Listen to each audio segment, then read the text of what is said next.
आखिर क्यों एक कमजोर फटीचर से खूबसूरत राजकुमारी ने शादी करनी चाहिए, लेकिन वो ये नहीं जानती थी कि वो फटीचर राक्षसों के विनाश के लिए पैदा हुआ है। उस बच्चे को ऐसी मौत दो कि उसकी अस्थियां भी राख न बन पाएं। ये सुनकर सभा में खड़ा हुआ कपालधारी राक्षस, जिसके गले में 100 मानव खोपड़ियों की माला लटक रही थी, एक कदम आगे बढ़ा और काल दमन राक्षस से बोला, महाराज, वो बस एक दूध पीता बच्चा है। आप उस मामूली कीड़े से क्यों डर रहे हैं? हम तो ऐसे हजारों को रोज मसलते हैं। मंगोला ग्रह पर इंसानों और राक्षसों की भीषण लड़ाई के बाद राक्षसों की सभा जमी हुई थी। युद्ध में अपाहिज बने राक्षस खामोशी से बैठे हुए थे और अब उस बच्चे के पास दोबारा जाना मौत के मुंह में कदम रखने जैसा था। चुप रहो कपालधारी, ये साधारण बच्चा नहीं है, यही वो देवदूत है जो मेरे असुर साम्राज्य का अंत बनेगा। ये सुनते ही पूरा दरबार सिहर उठा, हंसी गायब थी, सिर्फ डर बचा था। काल दमन ने एक भयानक राक्षस की ओर इशारा किया, जाओ विनाशक, उस कीड़े को मसल कर राक्षस साम्राज्य को बचाओ। आदेश मिलते ही विनायक की हंसी सभा की दीवारों से टकराकर और भयावह हो गई। आज रात उस बच्चे का अंत तो होगा। उसकी खोपड़ी महाराज के सिंहासन के सामने टंगेगी, ताकि देवता भी कोई दूत भेजने से पहले देख ले राक्षसों का अंत का सपना देखने वालों का अंजाम क्या होता है। खूंखार विनाशक उस बच्चे को मारने के लिए निकल पड़ा। रात काफी लंबी थी और अंधेरी भी, लेकिन क्या वो सच में अपने इरादे में कामयाब हो पाया? सालों बाद मंगोला साम्राज्य के नीलगिरी आश्रम में हाथ में झाड़ू लिए आर्यसेन रोज की तरह आज भी सफाई कर रहा था। 8 साल की मेहनत के बाद भी उसकी शक्तियां आगे नहीं बढ़ पाई थीं। दोस्त आगे निकल गए और आश्रम में आर्या बस एक नौकर की तरह बनकर रह गया। और तभी एक तेज आवाज उसके कानों में गूंजी, लो जी, जो खुद कचरा है वो कचरा साफ भी कर रहा है। उसके इतना कहते ही आसपास खड़े विद्यार्थी जोर जोर से हंसने लगे। हंसी की गूंज जैसे आर्या के सीने पर तीर बन के गिर रही थी। मैं तुम्हारा होने वाला पति हूँ, तुम मेरा अपमान कैसे कर सकती हो?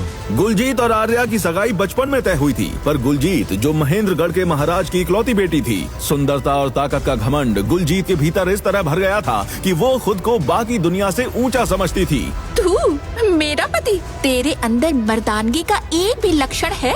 गुलजीत की ये बात आर्या के दिल को चुभ गई। किस्मत ही फूटी थी मेरी जो तुझ जैसे फटीचर से सगाई हुई। मैं 4थे स्तर के योद्धा हूँ और तू 18 का होकर भी बच्चे जितनी भी ताकत नहीं है। अगर तुम्हें मुझसे शादी नहीं करनी तो मत करो, लेकिन यूँ गैरों के सामने मेरा अपमान मत करो। अपमान उसका होता है जिसका कोई मान हो। पता नहीं किस गंदी नाली का कीड़ा है तू। गुस्से में आकर आर्या ने गुलजीत को नाली में धक्का दे दिया और इस बात से गुलजीत के साथ खड़े उसके चमचे बौखला गए और आर्या को पीटना शुरू कर दिया। आर्या जमीन पर पड़ा कराह रहा था, शरीर पर जगह जगह चोट के निशान और मुंह से खून टपक रहा था। उसने आसमान की तरफ देखा और जोर से चिल्लाया, आखिर क्यों? अपनी लाचारी के साथ वो आश्रम छोड़ के जंगल की ओर चल पड़ा। हर कदम दर्द से भरा हुआ था और कुछ ही देर में वो उस गहरी काली झील के सामने खड़ा था जहाँ से आज तक कोई वापस नहीं लौटा था। वो कूदने वाला था कि तभी पीछे से वही जहरीली आवाज गूंजी, इतनी जल्दी मरने की क्या है कचरे? तू मरेगा तो मेरा बदला कैसे पूरा होगा?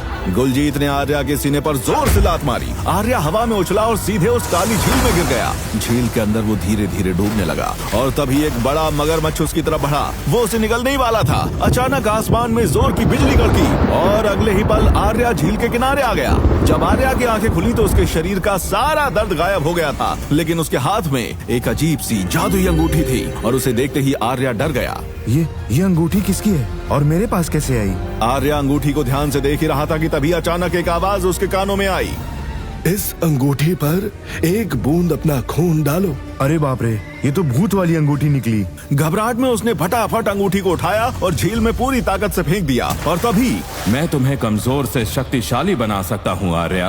आवाज फिर गूंजी। आर्या की रूह कांप गई। उसने जल्दी से अपनी जेब टटोली और दंग रह गया। अंगूठी वापस उसकी जेब में ही थी। क्या सच में अपने अपमान का बदला तू शक्तिशाली बनकर भी नहीं लेना चाहता? क्या तुम सच में मुझे शक्तिशाली बना सकते हो? हाँ, बस अपनी खून की एक बूंद अंगूठी पर डाल दो। आर्या का दिल धड़क रहा था।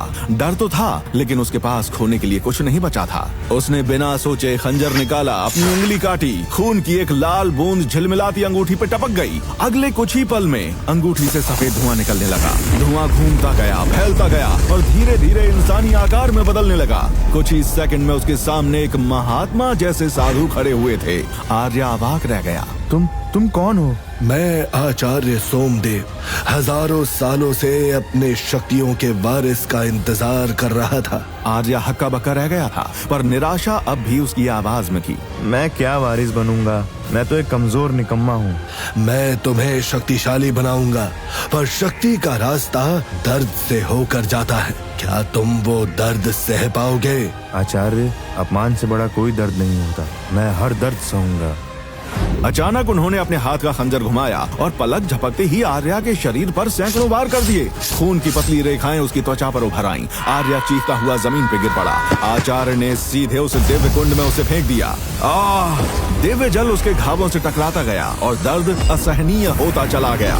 दिव्य नीला जल उसके घावों से होकर शरीर के भीतर समाने लगा था। आर्या का नाजुक कमजोर शरीर नई ताकत से भर गया था। जब आर्या जलकुंड से बाहर निकला तब उसके भीतर एक हिंसक ऊर्जा दौड़ चुकी थी। वो आचार्य के सामने झुककर घुटनों पर बैठ गया। प्रणाम गुरुदेव। तुमने अभी केवल पहला मुकाम पाया है। आगे और भी कई कठिन लड़ाइयाँ राह देख रही हैं। जाओ, सबसे पहले नीलगिरी आश्रम में प्रवेश लो। लेकिन आचार्य, नीलगिरी आश्रम में प्रवेश के लिए चौथे स्तर की शक्ति अनिवार्य है और मैं पिछले 3 सालों से दूसरे स्तर पर ही अटका हुआ हूँ। खुद पर भरोसा रखो। जाओ, यशस्वी भव। क्या सच में आचार्य ने उसे शक्तिशाली बनाया था? नीलगिरी आश्रम की विशाल चट्टानों के बीच आज प्रवेश प्रक्रिया का दिन था। सैकड़ों उम्मीदवार मैदान में थे और उनके बीच गुलजीत अपने चापलूस दोस्तों के साथ अकड़ के चल रही थी। जैसे ही उसने भीड़ के बीच आर्या को देखा, उसका चेहरा सफेद पड़ गया। ये जिंदा कैसे? आज तक कोई भी काली खाई से लौट कर नहीं आया। आर्या की आंखों में अब न डर था न ही झिझक। वो पुराना टूटा हुआ आर्या कहीं पीछे छूट चुका था। ये देखो, ये निकम्मा भी नीलगिरी आश्रम में प्रवेश लेने आ गया है। भीड़ ठाकों में फूट पड़ी, लेकिन आर्या चुप था। उसके जहन में हर अपमान जिंदा था। गुलजीत की नफरत, उसके दोस्तों की हंसी और हर वो पल जब उसे कमजोर कहा गया। आज वो जवाब शब्दों से नहीं, परिणाम से देने आया था। तभी आश्रम का एक पहरेदार आगे बढ़ा। नीलगिरी आश्रम में प्रवेश पाने के लिए आगे आकर शक्ति स्तंभ पर अपना हाथ रखना होगा। जिसके स्पर्श से शक्ति स्तंभ चौथे स्तर तक प्रज्वलित होगा, सिर्फ वही आश्रम में प्रवेश पाएगा।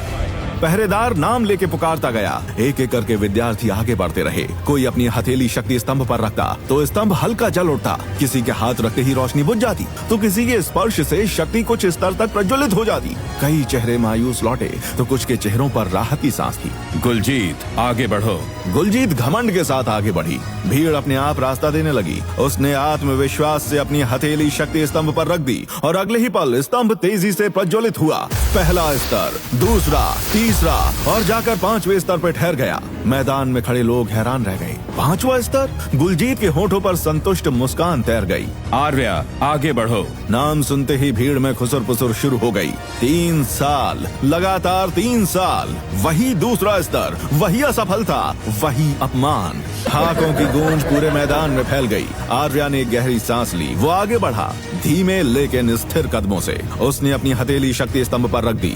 1 पल, 2 पल, लेकिन स्तंभ में कोई हलचल नहीं हुई। अरे, लगता है अब ये शून्य स्तर पर भी नहीं रहा। वहाँ मौजूद भीड़ जोर जोर से हंसने लगी। लेकिन तभी आर्या की हथेली के नीचे से एक तेज स्वर्ण ऊर्जा फूट पड़ी। वो ऊर्जा सांप की तरह ऊपर लपकी। पहला स्तर, दूसरा, तीसरा, 5वां, 8वां और पल भर में 10वां स्तर भी पार कर गई। पहरेदार की आंखें फैल गईं। वो अवाक होकर शक्ति स्तंभ को देखता रह गया। ये तो असंभव है। ठाके एक झटके में खामोशी में बदल गए। मैदान पर सन्नाटा छा गया। गुलजीत के चेहरे का रंग उड़ चुका था। अचानक शक्ति स्तंभ कांपने लगा। जमीन थरथराने लगी। लोगों के पांव लड़खड़ा गए और अगले ही पल एक जोरदार धमाके के साथ शक्ति स्तंभ ध्वस्त हो गया।